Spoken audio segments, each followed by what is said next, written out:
SIR 2002 സംബന്ധിച്ചും ഇപ്പോൾ കൊടുക്കുന്ന എന്യൂമറേഷൻ ഫോമിനെ സംബന്ധിച്ചുമൊക്കെ ഞാൻ പറഞ്ഞാണെന്നുള്ള വിധത്തിൽ ഒരു വീഡിയോ, അതെൻ്റെ ശബ്ദമല്ലാന്ന് കേൾക്കുന്നവർക്കറിയാം, അത് ഒരുപാട് ഗ്രൂപ്പുകളിൽ സർക്കുലേറ്റ് ചെയ്യപ്പെടുന്നുണ്ട്.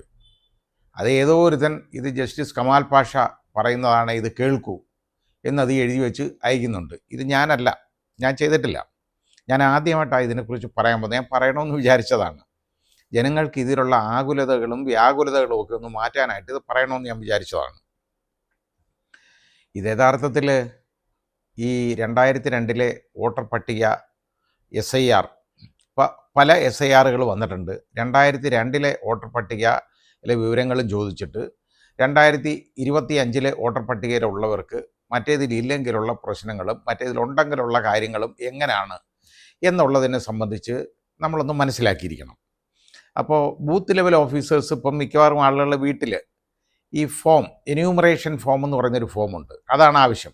അപ്പോൾ പുതിയതായിട്ട് വോട്ടർമാരെ ചേർക്കണമെങ്കിൽ അത് ഫോം 6 ആണ്, അത് വേറെ, അതിപ്പോൾ ഞാൻ പറയുന്നില്ല അതിനെക്കുറിച്ച്. അതിനാവശ്യം വരികയാണെങ്കിൽ ഞാൻ അതിനെക്കുറിച്ച് പറയാം. അപ്പോൾ ഇത് ഈ 2002 പട്ടികയിൽ നമ്മളൊക്കെ ഉണ്ടെങ്കിൽ, വോട്ടർ പട്ടികയിൽ ഉണ്ടെങ്കിൽ പ്രശ്നങ്ങളൊന്നുമില്ല. കാരണം ആ എന്യൂമറേഷൻ ഫോം തന്നേക്കുന്നതിന് യഥാർത്ഥത്തിൽ 3 ഭാഗങ്ങളാണ് ഉള്ളത്. മുകളിലൊരു ഭാഗം അതെല്ലാവരും കമ്പൽസറി ആയിട്ട് ഫില്ല് ചെയ്യേണ്ടതാണ്. അത് നമ്മുടെ 2025 ഇലക്ട്രൽ കാർഡിൽ, വോട്ടർ പട്ടികയിൽ വന്നേക്കുന്ന ആ വിവരങ്ങൾ നമ്മുടെ ആ ഫോമിൻ്റെ ഏറ്റവും മുകളിൽ ഉള്ള ഭാഗത്ത് അതുണ്ട്. അതാണ് ആ ഫോമിൽ ഉണ്ട്, ആ മുകളിലുണ്ട്. അതിൽ ഇപ്പം നമ്മുടെ വോട്ടർ അതിലെ മുകളിലുള്ളതാണെങ്കിൽ വോട്ടറുടെ പേര് ബി കമാൽ പാഷ, അതിനകത്ത് തൊട്ട് താഴെ എപ്പിക് നമ്പർ, ഇപ്പോൾ എൻ്റെ വോട്ടർ ID കാർഡിലുള്ള, ഇലക്ട്രൽ കാർഡിലുള്ള എപ്പിക് നമ്പർ അതുണ്ട്, വിലാസമുണ്ട്, അതെല്ലാം ഉണ്ട്. പിന്നെ അതിനപ്പുറത്ത് തൊട്ടപ്പുറത്ത് ക്രമ നമ്പർ എത്ര ആണെന്നും അത് നമ്മുടെ ഏത് കോൺസ്റ്റിറ്റ്യുവൻസി ആണെന്നും, ഇപ്പോൾ തൃക്കാക്കര മണ്ഡലം, പിന്നെ അതുപോലെ തന്നെ ഞാൻ എൻ്റെ ബൂത്ത് ഏതാണെന്ന്, ബൂത്ത് നമ്പർ, ഭാഗം നമ്പർ 9, അതുപോലെ booth Saint George LP school Edappally, അത് പുതിയ കെട്ടിടത്തിൻ്റെ തെക്ക് ഭാഗം എന്നും പറഞ്ഞ് അതെല്ലാം വന്നിട്ടുണ്ട്. അത് അപ്പോൾ അത് നമുക്ക് നേരത്തെ ഉള്ള, അതായത് 2002 വോട്ടർ പട്ടികയുടെ വിവരങ്ങളല്ലത്. അതിന് ശേഷം നമുക്ക് ഉള്ള ഇലക്ട്രൽ കാർഡ്, എൻ്റെ ഇലക്ട്രൽ കാർഡ് 2010 അതിലുള്ള വിവരങ്ങളാണിത്. അതിലെ ഉള്ള കാര്യങ്ങളാണ് ഈ വന്നേക്കുന്നതൊക്കെ. അപ്പോൾ അത് ആണ് ആദ്യത്തെ ഭാഗം. എന്നിട്ട് നമ്മുടെ ഫോട്ടോ, നിലവിലുള്ള ഫോട്ടോ പതിക്കുക എന്ന് പറഞ്ഞിട്ട് നമ്മുടെ ഫോട്ടോ കാണിച്ചതിൻ്റെ അപ്പുറത്തൊരു ഭാഗമുണ്ട്. അവിടെ നമുക്ക് ഫോട്ടോ ഒന്ന് മാറണം. കാരണം നമ്മുടെ ഈ ഫോട്ടോ പഴയ ഫോട്ടോയിലേക്കാളും നല്ല ഒരു പുതിയ ഫോട്ടോ വേണം എന്ന് ആഗ്രഹമുള്ളവർക്ക് ഒരു പാസ്പോർട്ട് സൈസ് ഫോട്ടോ എടുത്ത് അവിടെ ഒട്ടിച്ചു വെക്കാം, ഒരു കുഴപ്പമില്ല. ഇത് 2 ഫോമാണ് ഒരാൾക്കുള്ളത്. അതിൽ ഒരു ഫോം ആണ് ഇപ്പം പലർക്കും ഓരോ ഫോമേ കൊടുക്കാറുള്ളൂ. ചില BLOമാർ 2 ഫോമും കൊടുക്കുന്നുണ്ട്. 2 ഫോം കൊടുക്കുന്നത്, ഈ 2 ഫോമും ഫില്ല് ചെയ്താൽ ഒരു ഫോം BLOമാർ കൊണ്ടുപോകും, അടുത്ത ഫോം നമുക്ക് ഒപ്പിട്ട്, അതിൻ്റെ കോപ്പി നമുക്ക് ഒപ്പിട്ട് കയ്യിൽ തരും, നമുക്ക് കീപ്പ് ചെയ്യാനുള്ളതാണ്. അപ്പോൾ ഇത് പൂരിപ്പിക്കുമ്പോൾ വളരെ ശ്രദ്ധിക്കണം. അതായത് ഇത് ഒന്നും വേണ്ട, ഇത് ചുമ്മാ അങ്ങ് ഒരു വെറുതെ പച്ചപ്പാൽ കുടിക്കുന്ന പോലുള്ള കാര്യമാണെന്നുള്ള ധാരണ വേണ്ട. ഇതിൻ്റെ പുറകിലെ ഒരുപാട് കളികളുണ്ട്, അതിന് സംശയമൊന്നും വേണ്ട. ഇതൊരാവശ്യമില്ലാത്ത കാര്യമാണ് ഇപ്പോൾ ആളുകളെ കൊണ്ട് ചെയ്യിക്കുന്നത്. 2002 വോട്ടർ പട്ടിക നമ്മൾ എവിടുന്ന് നോക്കാനാണ്, എങ്ങനെ എടുക്കാനാണ്? ഇപ്പോൾ എൻ്റെ ഒരു ബന്ധപ്പാട് ഞാൻ പറയാം. ഞാൻ 95 മുതൽ ജില്ലാ ജഡ്ജിയാണ്. 2012 ഹൈക്കോടതിയിലേക്ക് വരുന്നത്, രജിസ്ട്രാർ ജനറൽ, അത് കഴിഞ്ഞ് ഹൈക്കോടതി ജഡ്ജിയായിട്ട് മാറുന്നത്. അതുവരെ ഞാൻ പല ജില്ലകളിൽ കറങ്ങി നടക്കുകയാണ് കേട്ടോ. ഞാൻ പല ജില്ലകളിൽ എനിക്ക് എവിടെ വോട്ടെന്ന് എനിക്ക് എങ്ങനെ അറിയാൻ പറ്റും? എന്നെ ആരും അതിലൊന്നും ചേർക്കാനും വന്നിട്ടില്ല. ഒരു ജില്ലാ ജഡ്ജി ആയിരുന്നു, എനിക്ക് പോയി ഇന്നതുപോലെ എൻ്റെ പേരും കൂടെ അതിനകത്ത് ചേർക്കണമെന്ന് പറഞ്ഞ് അന്ന് നടക്കാനും പറ്റത്തില്ല. 2002 ഞാൻ കോഴിക്കോടാണ്. കോഴിക്കോട് ജില്ലാ ജഡ്ജി ആയിട്ടിരിക്കുന്ന എൻ്റെ പേര് ഞാൻ എങ്ങനെ ഞാൻ പുനലൂർക്കാരനാണ്, പുനലൂർ മണ്ഡലത്തിലാണ് എൻ്റെ വീട്, അവിടെ എൻ്റെ വീട്ടു നമ്പരുണ്ട്. അവസാനം ഞാൻ വിചാരിച്ചു, അതിന് മുമ്പൊക്കെ എനിക്ക് അവിടെ വോട്ടുണ്ട് താനും. 97 ഞാൻ വോട്ട് ചെയ്യാൻ പോയിട്ടുണ്ട്. അവിടെ തദ്ദേശ സ്വയംഭരണ സ്ഥാപനത്തിലേക്കുള്ള ഇലക്ഷനൊക്കെ ഞാൻ പോയി, അതിന് മുമ്പും പോയിട്ടുണ്ട്. അത് പക്ഷേ ഈ 2002 ഞാൻ 95 മുതൽ ഞാൻ സർവീസിലായതുപോലെ ഇങ്ങനെ നാട് നീളെ നടക്കുന്നത് കാരണം എനിക്കത് പറ്റിയിട്ടില്ല. 2002 വോട്ടർ പട്ടിക ഞാൻ ഇതുപോലെ വളരെ കഷ്ടപ്പെട്ടെടുത്ത് നോക്കിക്കഴിഞ്ഞപ്പോൾ എന്താണെന്നറിയാം, അതിനകത്ത് പറ്റിയ ഒരു കാര്യം നോക്കിയപ്പോൾ അതിനകത്ത് എൻ്റെ വീട്ട് നമ്പറുണ്ട്, കറക്റ്റാണ്. എൻ്റെ വീട്ട് നമ്പറുണ്ട്, വീട്ടു പേരുണ്ട്, ശൈലം എന്നാണ് എൻ്റെ വീട്ടു പേര്, അതുണ്ട്, എല്ലാം ഉണ്ട്, കറക്റ്റാണ്. നോക്കിയപ്പോൾ എന്താ, രാമേന്ദ്രൻ നായർ അതിനകത്തുള്ളത്, അയാളുടെ അമ്മയും അവിടെ താമസിക്കുന്ന സംഭവം എന്താണെന്നറിയാം, ഞാൻ അതൊരു ഡോക്ടർക്ക് വാടകയ്ക്ക് കൊടുത്തിരുന്നതാണ്. ആ വാടകക്കാരനെ അയാളുടെ പേര് ചേർത്തു. അപ്പോൾ ഞാനില്ലാതായി. അപ്പോൾ എനിക്കിതുകൊണ്ട് പ്രയോജനമുണ്ടോ? ഇല്ല. അങ്ങനെയുള്ളപ്പോൾ ഞാൻ ഇനി എന്തൊക്കെ ചെയ്യണം എന്നുള്ളത് ഞാൻ പറഞ്ഞുതരാം. ഇങ്ങനെ എൻ്റെ ഈ ബന്ധപ്പാട് അനുഭവിക്കുന്ന ഒരുപാട് ആളുകളുണ്ട്. പിന്നെ എൻ്റെ മക്കൾക്ക് 2 പേർക്കും ഈ 2002 അവർക്ക് 18 വയസ്സായിട്ടില്ല. 87 ഒക്കെ ജനിച്ച ആളുകൾ, 87 89 ഒക്കെ ജനിച്ച പിള്ളേർക്ക് ഒരു കാരണവശാലും വോട്ട് വരുത്തില്ലല്ലോ അന്ന്. അതുകൊണ്ട് 2002 പട്ടികയിൽ അവർ കാണത്തില്ല. അതിനെന്ത് ചെയ്യണം? നമ്മൾ അതും ആലോചിക്കേണ്ട കാര്യമാണ്. ഇനി ഇത് ഞാൻ പറഞ്ഞില്ലേ, ഇത് വളരെ സൂക്ഷിക്കണം. എന്നിട്ട് നമുക്ക് ഇതിനുള്ള രേഖകൾ, അതായത് എന്യൂമറേഷൻ, അതായത് നമുക്ക് വോട്ടർ പട്ടികയിൽ പേര് ചേർക്കാനുള്ള രേഖകളായിട്ട്, അതുപോലെ അതിൽ നിന്ന് വെളിയിലാകാതിരിക്കാനുള്ള രേഖകളായിട്ട് ഒരു 12 രേഖകൾ പറഞ്ഞിട്ടുണ്ട്. അതിൽ ഒരു രേഖ എന്ന് പറഞ്ഞാൽ ആധാർ കാർഡാണ്. അത് സുപ്രീം കോടതിയുടെ ഇടപെടലിലൂടെയാണ് ആധാർ കാർഡും ആ രേഖയായിട്ട് സ്വീകരിച്ചത്. പക്ഷേ അതിൻ്റെ ബ്രാക്കറ്റിലൊരു കാര്യം കൂടെ ആധാർ കാർഡ് ചേർത്തിട്ടുണ്ട്, ഇത് പൗരത്വത്തിനുള്ള രേഖയല്ല എന്ന്. അപ്പോൾ ഇത് ഇലക്ഷൻ കമ്മീഷന് പറയേണ്ട കാര്യമുണ്ടോ പൗരത്വത്തെ സംബന്ധിച്ച്? ഇവരാരാ തീരുമാനിക്കാൻ? ഗാനേഷ് കുമാറാണോ തീരുമാനിക്കുന്ന ഒരാളുടെ പൗരത്വം? പക്ഷേ നമ്മുടെ നാട്ടിൽ ഇതൊക്കെ നടക്കും. അതുകൊണ്ട് ഞാൻ പറഞ്ഞത് വളരെ ജാഗ്രത വേണം ഇതിനകത്ത്. പൗരത്വം ഇതിനകത്ത് തൊടത്തില്ല എന്നൊന്നും പറയാൻ ഒക്കത്തില്ല. പിന്നെ നിങ്ങൾ ഇപ്പോൾ ഞാൻ ഇന്ന് പറയാൻ പോകുന്ന കാര്യങ്ങൾ നോക്കുമ്പോൾ അതിനകത്തൊന്നും നിങ്ങളുടെ ഈ പൗരത്വ രേഖകളോ അല്ലെ നിങ്ങളുടെ ഇതിൽ വോട്ടർ പട്ടിക പേര് ചേർക്കേണ്ട രേഖകളോ ഒന്നും നോക്കേണ്ടതായിട്ടില്ല. അതായത് ഞാൻ പറയാൻ പോകുന്നത് 2 വിഭാഗത്തെ സംബന്ധിച്ചാണ്. ഒന്ന് 2002 വോട്ടർ പട്ടികയിലുള്ളവർ, അടുത്തത് 2002 വോട്ടർ പട്ടികയിൽ ഇല്ലാത്തവർ. അന്ന് പ്രായപൂർത്തിയായിരിക്കും, അവരില്ല. അത് പ്രായപൂർത്തിയാവാത്തവരും ഇടയെല്ലാം കാര്യം രണ്ടായിട്ട് എടുക്കാം. ഞാൻ ഈ 2 വിഭാഗങ്ങളാണ്.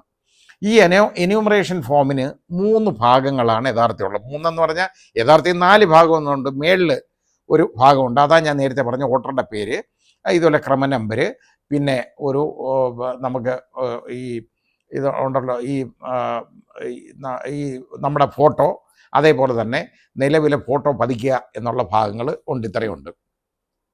പിന്നെ ഒരു സ്കാൻ കോഡും ഉണ്ട്. അപ്പോൾ ഇത്രയും കാര്യങ്ങളാണ് മുകളിലത്തെ ഭാഗത്ത് വരുന്നത്. അതുകൊണ്ട് ആ ഭാഗം നമുക്കങ്ങ് വിടാം.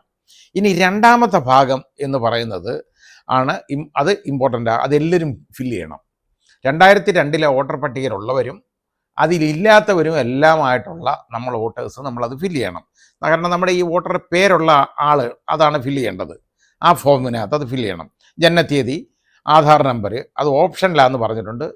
പക്ഷേ അത് വേണമെന്നില്ല, എന്നാലും അതങ്ങ് ചേർത്തേക്കണം. നമുക്ക് ഓപ്ഷണലാണെന്ന് പറഞ്ഞാലും അങ്ങ് ചേർത്തേക്കണം. മൊബൈൽ നമ്പർ അത് വേണം.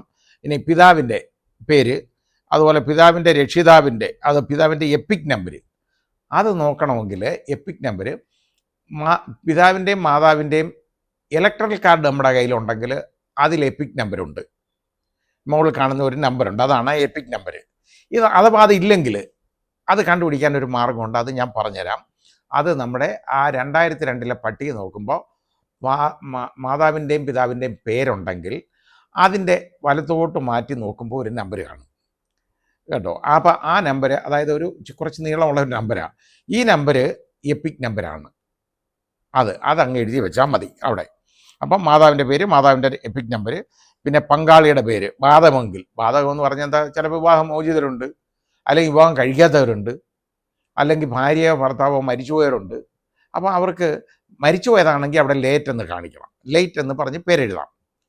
പക്ഷേ ഒഴിഞ്ഞു പോയവർ, വിവാഹബന്ധം വേർപെടുത്തിയിരിക്കുന്നവരാണെങ്കിൽ അവരെ കാണിക്കണം. പങ്കാളിയുടെ പേര് ബാധകമല്ല എന്ന് കാണിച്ചാൽ മതി, വേറൊന്നും വേണ്ട. പിന്നെ പങ്കാളിയുടെ എപ്പിക് നമ്പർ, പങ്കാളി ഉണ്ടെങ്കിൽ പങ്കാളിയുടെ എപ്പിക് നമ്പർ അതിലങ്ങ് ചേർത്തേക്കണം. പങ്കാളി ഉണ്ടെങ്കിൽ ആ പേര് എഴുതണം, അതും അവരുടെ എപ്പിക് നമ്പരും എഴുതണം.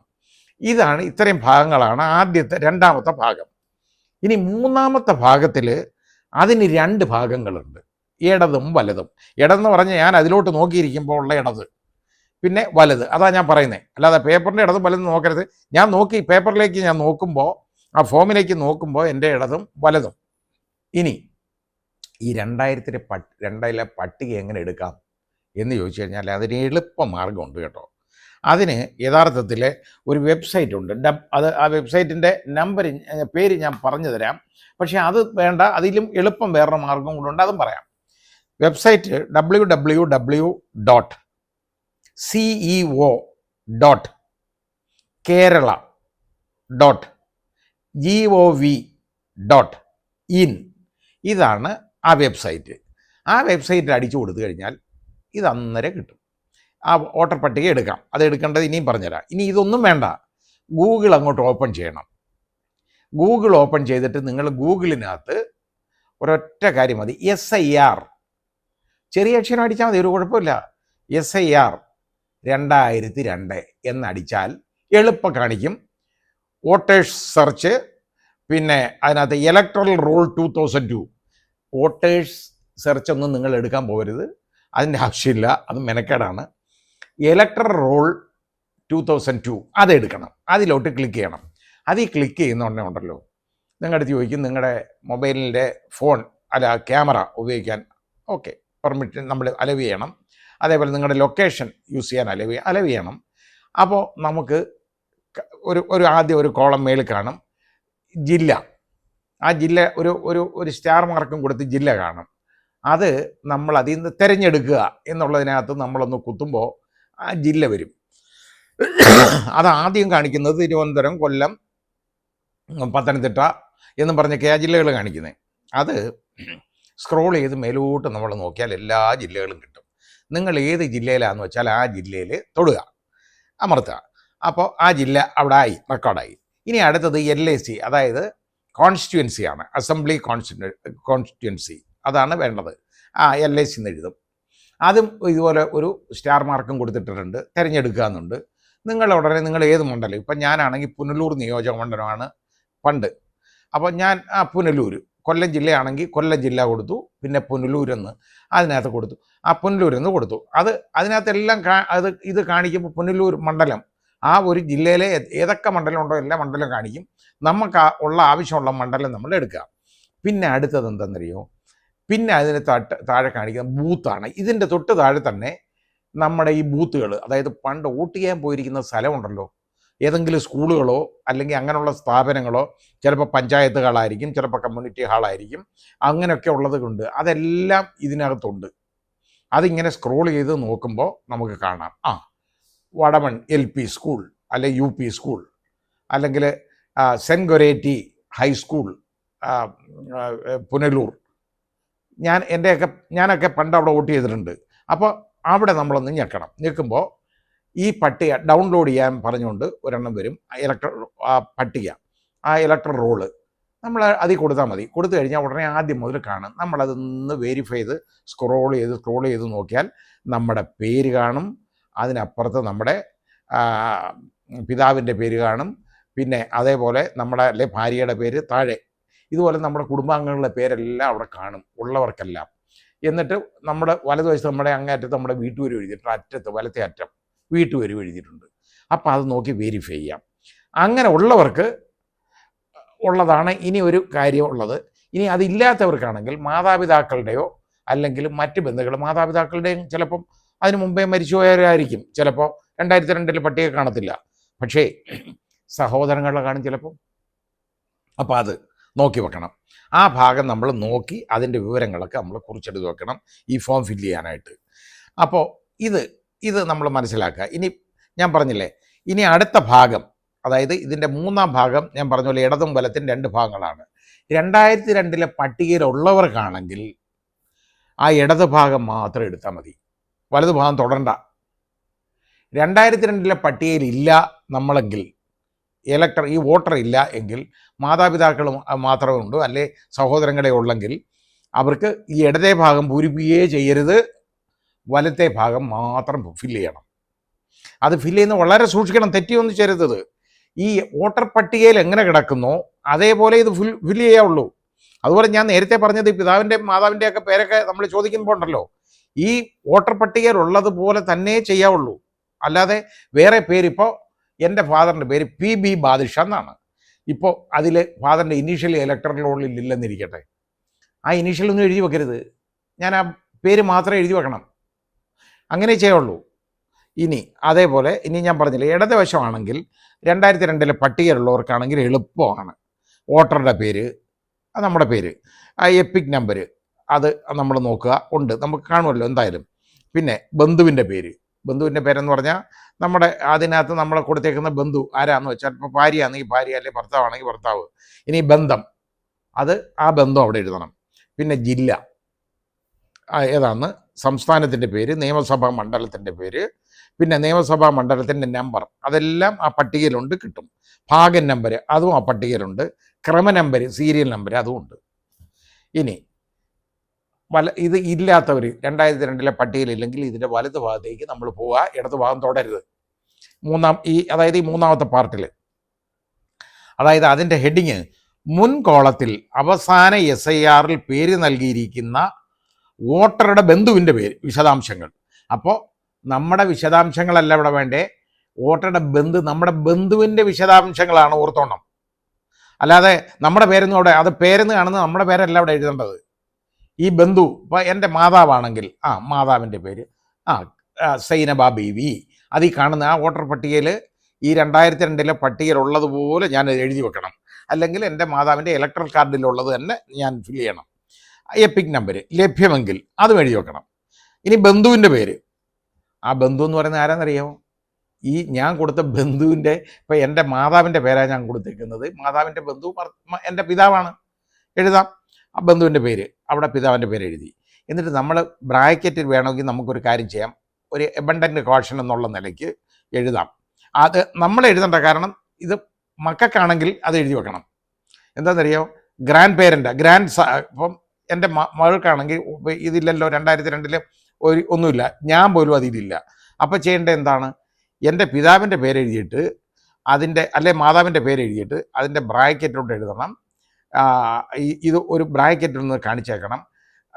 അതായത് ഗ്രാൻഡ് മദർ, അത് മലയാളത്തിൽ എഴുതേണ്ടെന്നുണ്ടെങ്കിൽ മുത്തശ്ശി, വോട്ടറുടെ മുത്തശ്ശി. എന്നിട്ട് പിന്നെ ബന്ധുവിൻ്റെ പേര്, അതുപോലെ ഫാദറിൻ്റെ അല്ല മദറിൻ്റെ എഴുതിയിട്ട് ബ്രാക്കറ്റ് വോട്ടറുടെ മുത്തശ്ശൻ, അത് എഴുതി കാണിക്കുക. ഇനി ബന്ധം, ഈ ബന്ധം ചോദിച്ചേക്കുന്നത് അവരുടെ ബന്ധമാണ് ചോദിച്ചേക്കുന്നത്. ഈ പേര് എഴുതിയേക്കുന്ന ആളും ബന്ധുവിൻ്റെ പേര് എഴുതിയിട്ട് ആ ബന്ധമാണ് എഴുതിയേക്കുന്നത്. അത് ഭർത്താവ്, അല്ലാതെ നമ്മുടെ ബന്ധമല്ല. പക്ഷേ പലരും പറയുന്നുണ്ട് നമ്മുടെ ബന്ധം എഴുതേണ്ടതെന്ന് പറയും. അതിന് ഒരു കാര്യം ചെയ്താൽ വെച്ചാൽ മതി, ബന്ധം എഴുതിയിട്ട് ഭർത്താവ്, ഇപ്പം ആദ്യം അമ്മയുടെ പേരാണ് കൊടുക്കുന്നെങ്കിൽ, രണ്ടാമത് അച്ഛൻ്റെ പേരാണ് കൊടുത്തേക്കുന്നെങ്കിൽ ഭർത്താവാണ് ബന്ധം, ഭാര്യ